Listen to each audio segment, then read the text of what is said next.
विस्तार है तो हम देखेंगे 14 जिला। थोड़ा सा लिखिए इसको, खैतल, खेतड़ी, खैतल, खेतड़ी, नीम का थाना, अलवर, जयपुर ग्रामीण,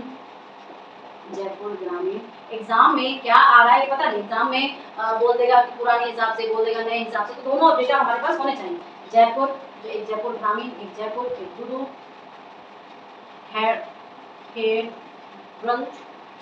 हाँ या सिरोही, क्या हुआ बेटा? खेतड़ी को तो चलो अलग किया बिकॉज ये तांबे का सबसे बड़ा आम है हमारे यहाँ पे, जब हम लोग पढ़ेंगे मिनरल्स ना तब देखना।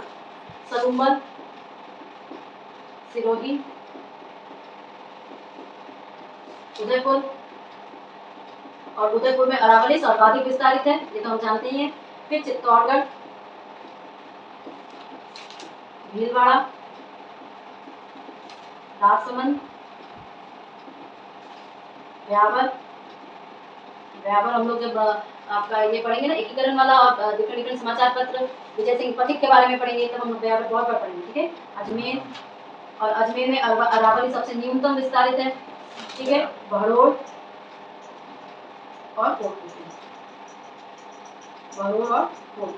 सो दीज आर योर व्हाट, ये सारे आपके जिले हैं जो कि जहाँ पर अरावली विस्तारित है राजस्थान में। और इसको याद करना सबसे इजी तरीका क्या होता है, आप मैप लीजिए और मैप में इसको पढ़िए। आई एम 100% श्योर कि आपका मैप से बिल्कुल याद हो। संख्या आपको बहुत लंबी चौड़ी दिखाई दे रही है ना, थार के मरुस्थल में भी 19 दिखाई दे रही थी, आपको बिल्कुल भी इजी हो जाएगा जब आप इसको मैप में भरोगे। और अपने हाथ से जो डिजिटल याद करते हो ना, ये सबसे कुछ नहीं होता, do it by your hand. तो मैं हमेशा ऐसे वीडियो अपलोड करती हूँ जिसमें मैं खुद अपने हाथ से उसको भरती हूँ, जब आप हाथ से करोगे तब, वरना मटेरियल आपको हर कोचिंग देता है, हर इंस्टीट्यूट देता है, नेट में भरा हुआ मटेरियल है, टेलीग्राम में भरा नहीं, आपके दिमाग में कितना मटेरियल भरा हुआ है ये ज्यादा इंपॉर्टेंट है, क्योंकि एग्जाम सेंटर में दिमाग काम करता है, बाकी कोई चीज काम नहीं करती है। तो अपने हाथ से मैप भरिए, अपने हाथ से करोगे तब जाके वो समझ, ठीक है। अब तो ये इसमें सबसे अधिक जनसंख्या बसी हुई है, कितनी जनसंख्या बसी हुई है, 39% जनसंख्या राजस्थान की जो है वो पूर्वी मैदानों में बसी हुई है, प्लस 23.46 कहीं देखोगे या 23% कहीं देखोगे एरिया, क्षेत्रफल, ठीक है, पूरे राजस्थान का। और ये पहला कितने डिस्ट्रिक्ट में जो नए के हिसाब से तो 13 जिलों में फैला हुआ है, ठीक है, 13 जिलों में फैला हुआ है। थोड़ा सा लिखो इन जिलों के नाम, टोंक, केकड़ी, शाहपुरा, प्रतापगढ़, बांसवाड़ा, डूंगरपुर, सवाई माधोपुर, गंगापुर सिटी। देखें अगर मैं इसको नॉर्मल देखूं तो हम लोग क्या बोलते हैं, ज्योग्राफिकल व्यू से हम बोलेंगे कि कौन से बेसिन से, माही बेसिन, फिर आपका चंबल बेसिन, हम लोग ये बेसिन के हिसाब से पढ़ लिया है, और बाणगंगा किसके साथ, बनास और बाणगंगा। तो इन तीनों बेसिनों में जितने भी जिले शामिल हैं वो सबके सब कहाँ होंगे, पूर्वी मैदान में, और पूर्वी मैदान में हमारे पास 13 डिस्ट्रिक्ट है। क्लियर है? क्या देख रहे थे राजस्थान ज्योग्राफी में, राजस्थान के भौतिक प्रदेश है, फिजिकल रीजन्स, भौतिक प्रदेश। और इस भौतिक प्रदेश में हम लोग बहुत ही प्रिसाइज वे से देख रहे हैं, बिकॉज हमारे क्वेश्चन जैसे आने हैं वैसे अपने को पता नहीं पढ़ना, अपने को रिसर्च नहीं करना, अपने को वही करना है जो क्वेश्चन में आएगा। तो भौतिक प्रदेश में हम लोग थार का मरुस्थल देख रहे थे, थार का मरुस्थल हम लोगों ने पुराने और नए दोनों हिसाब से थार के मरुस्थल में कितने जिले आएंगे, क्या क्या डेटा याद करना है, वो सारी चीजें हम लोग ने देख ली। अब देखिए कुछ हमारे पास थार के मरुस्थल के साथ कुछ कीवर्ड्स आते हैं। क्या आते हैं? कीवर्ड्स आते हैं जो उन वर्ड्स का नाम आपको एमसीक्यूज में पूछ रहे हैं। क्यों? क्योंकि हम लोग ने ये भी देखा कि थार का मरुस्थल जो है 3 तरह के में पाया जाता है, एक पथरीला हो जाएगा, एक आपका पूरा रेतीला हो जाएगा, एक दोनों का मिक्सचर हो जाएगा। साथ ही साथ जो थार के मरुस्थल के जो अगर हम और डिस्टिंग्विश करें आर्द्र और शुष्क और अर्धशुष्क वाले में, फिर शुष्क के 4 हम लोग प्रदेश देखे, ये सारी चीजें देखे थे। और इधर हम लोग क्या देखे थे कि कहीं कहीं पर बालू का स्तूप है और कहीं कहीं पर बालू का स्तूप नहीं है, और कितने तरह के बालू का स्तूप है, ये भी सारी चीजें हम लोग ने ऑलरेडी देख चुकी है। अब आज हम लोग कुछ कीवर्ड्स देखेंगे, जैसे कि मान लो कि थली। अगर कभी आपको थली सुनाई दे तो थली का मतलब क्या होता है कि थार का जो मरुस्थल है लोकल लैंग्वेज में इसको थली कहते हैं। लिख लीजिए थोड़ा सा, थली हम किसे कहते हैं, स्थानीय भाषा में किसको, थार मरुस्थल। अब देखो आप मैप में देखोगे कि एक तरफ आपका जो नदी यहाँ से ऐसे फ्लो कर रही है, ठीक है, तो इसके ये जो साइड वाली चीजें होंगी वो क्या होगी, उसकी बेसिन होगी, यानी कि लूणी बेसिन हो गया। और लूणी बेसिन तो आपके थार के मरुस्थल में ही बह रहा है। लूणी का किसकी प्रमुख नदी है आप बताओ? हमारे जोधपुर के उधर की, मतलब पश्चिमी राजस्थान की काफी इंपॉर्टेंट नदी है लूणी। सो आप मैंने ये बताया क्योंकि ये लूणी का क्या है, उत्तरी भाग है, ठीक है। तो अगर पूछा जाए कभी कभी कि लूनी बेसिन में, लूनी बेसिन के उत्तरी भाग में, ठीक है, नॉर्दर्न साइड में, उत्तरी भाग या नॉर्दर्न साइड में, नॉर्दर्न रीजन में, नॉर्दर्न साइड में आपको क्या कहा जाता है? थार मरुस्थल को थली, थार मरुस्थल को स्थानीय भाषा में थली कहते हैं। ओके, लू हो गया, चक्रवात हो गया, ये सारे आपके पवनों का ही मेन कॉज होता है। तो एक वर्ड आता है भभूल्या, भभूल्या, भभूल्या का मतलब होता है कि सडनली अगर आपका चक्रवात आ जाए, ठीक है, ये जो आपका थार के मरुस्थल के साइड है वहां पर अगर सडनली चक्रवात आ गया, ठीक है, आकस्मिक, आकस्मिक चक्रवात, चक्रवात अगर आ गया तो उसे हम क्या कहेंगे? भभूल्या।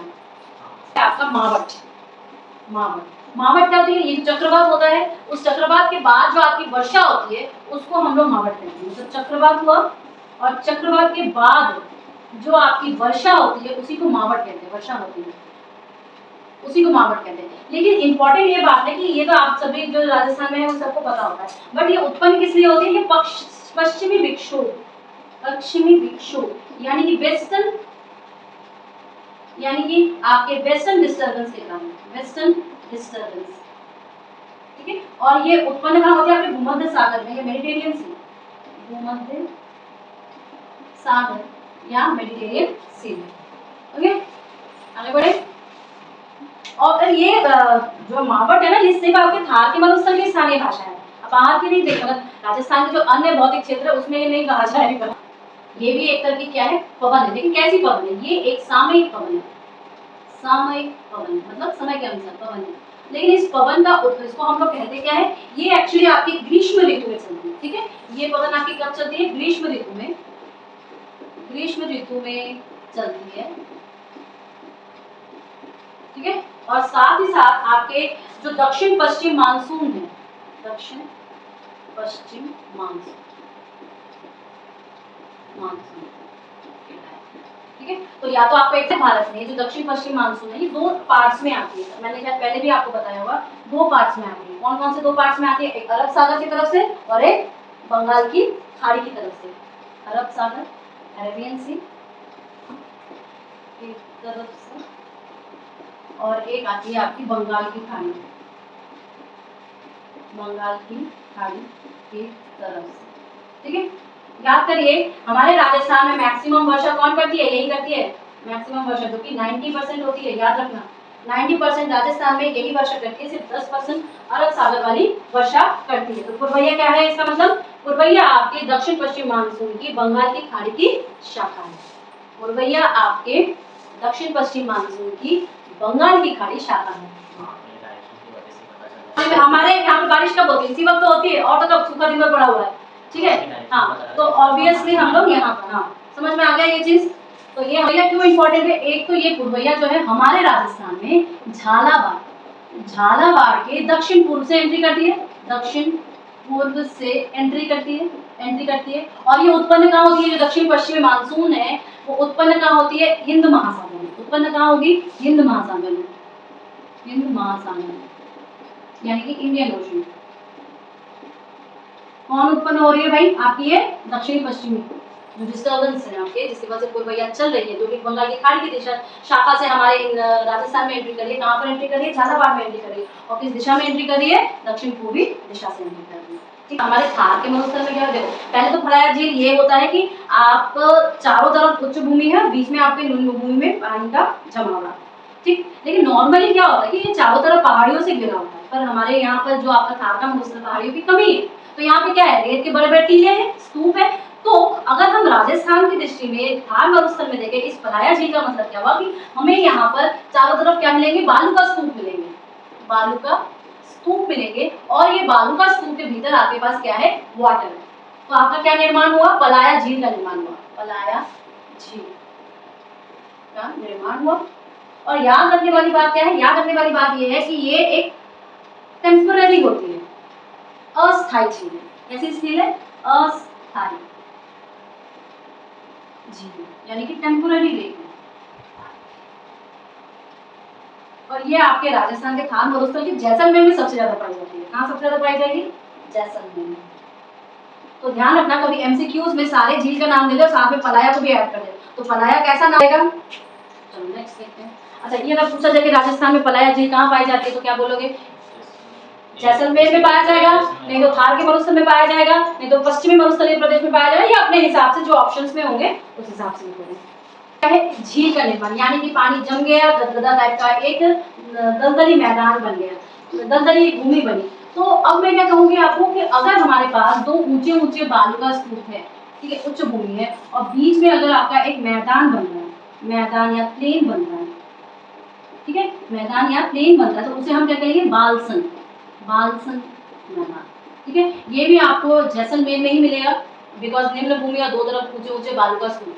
कब बने ये बालसन मैदान? बालसन मैदान तब बने कि बीच में पानी इकट्ठा हुआ, पलाया झील बनी, फिर वो वाष्पीकरण हुआ, वाष्पीकरण सूख सूख के दलदली मैदान नुमा स्ट्रक्चर बना। अब ये दलदली मैदान नुमा आपके सहारा में भी बनता है, सिर्फ जैसलमेर में था कि मरुस्थल में भी नहीं बनता, ये आपके सहारा में भी बनता है, बल्कि सहारा में इसको क्या कहते हैं? सहारा में इसे शट कहते हैं। सहारा जो मरुस्थल है वहां पर इसे क्या कहते हैं? शट, ठीक है, वहां पर इसे शट कहते हैं। और अरब के मरुस्थल में इसे खरारी या खबारी, खरारी या खबारी, खरारी या खबारी अंदाज कहाँ कहते हैं? अरब के मरुस्थल में, अरब के मरुस्थल में, ठीक है, अरब के मरुस्थल में। कैसे इसका निर्माण सुना होगा? रन का। रन एक्चुअली है क्या? रन एक्चुअली यही है, वही जो दलदली जो भूमि का मैदान का दो बालू का स्तूप के भीतर बीच में जो निर्माण हुआ है, उसी को ही हम रन कहते हैं, ठीक है। रण का मैदान सुनते हो ना, थार मरुस्थल, रन का मैदान, रण क्षेत्र, यही सब क्या है? बालसन, सब क्या है? बालसन मैदान, हाँ, ठीक है, सब बालसन का मैदान है, सब दलदली भूमि है, बनी कहाँ से? पलाया से। पलाया क्या है? नॉन परमानेंट है, हाँ, ठीक है। तो अगर ये पूछा जाए कि जैसलमेर में कहाँ पे मिलेगा, तो जैसलमेर पोखरण में मिलता है, भाकरी में मिलता है, ये सारी चीजें आपको वहाँ पे बहुत देखने को मिलेंगी। वहाँ पर को लिख लो, फॉर एग्जाम्पल अगर जैसलमेर ना देखे कोई और जगह का नाम दे रहे तो लिख लीजिए पोखरण, हाँ, पोखरण, भाकरी, नवा, ये सारे के सारे आपके कहाँ पे है? जैसलमेर में। तो एग्जाम के ऑप्शन में जैसलमेर दिया है, तो आपके पश्चिमी राजस्थान में फैला हुआ है, पश्चिमी राजस्थान में फैला हुआ है, यानी कि बाड़मेर में भी है, जोधपुर में भी है।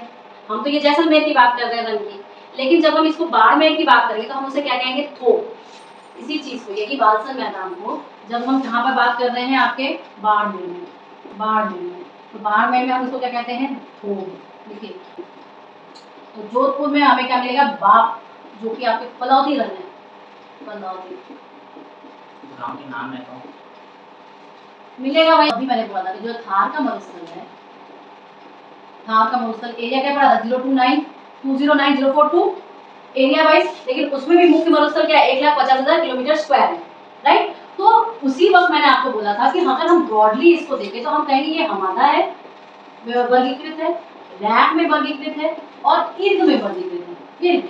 और एक्चुअल में हमारा है क्या? हमारा जो है थार मरुस्थल का जो पथरीला मरुस्थल कहते हैं ना, पथरीला, पथरीला मरुस्थल जो है उसे हम क्या कहते हैं? हमारा। जबकि इर्द हम किसे कहते हैं? जहां पर एकदम शुद्ध रेतीला मरुस्थल मिलेगा, जिसे हम मुख्य मरुस्थल भी कहेंगे, मुख्य मरुस्थल, मेन डेजर्ट मरुस्थल, या आप बोलो कि मेन डेजर्ट, मेन डेजर्ट, जहां पे आपको फुल रेत मिलेगा, रेतीला, रेतीली है, रेतीली मरुस्थल है, ठीक है, वो हमारा इर्द कहलाता है। लेकिन ये रैग क्या है? रैग इन दोनों का मिश्रण है, यानी कि मिश्रित मरुस्थल। अब समझ में आ गया? तो ब्रॉडली आप देखते हैं, इस हमादा का विस्तार देखते हैं थोड़ा सा। हमादा का विस्तार एक्चुअली एक विस्तार, जब हम कहेंगे तो आप बोलोगे कि विस्तार के तौर पर एक्चुअली ये एक त्रिभुजाकार है या ट्रायंगुलर है, त्रिभुजाकार या ट्रायंगुलर है। कैसे ये ट्रायंगुलर है? ये एक आपका पोखरण होगा, एक आपका फलौदी होगा, और एक आपका बालोतरा होगा, बालोतरा, ठीक है। फलौदी आपका जोधपुर से जाएगा, पोखरण आपका जैसलमेर से जाएगा, और बालोतरा आपका बाड़मेर से जाएगा, क्लियर है? तो ये आपका एक त्रिभुजाकार है, और त्रिभुजाकार के ट्रायंगल के बीच में क्या बैठा है? आपका हमादा बैठा हुआ है। हमादा क्या है? पथरीला मरुस्थल बोल दो या चट्टानी मरुस्थल बोल दो, व्हाटएवर वे। ठीक है। औद्योगिक नाम क्या है?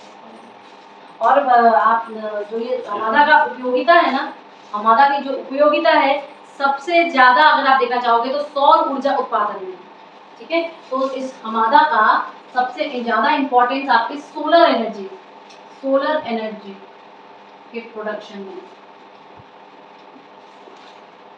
सोलर एनर्जी के प्रोडक्शन या सौर ऊर्जा। क्लियर है? ओके।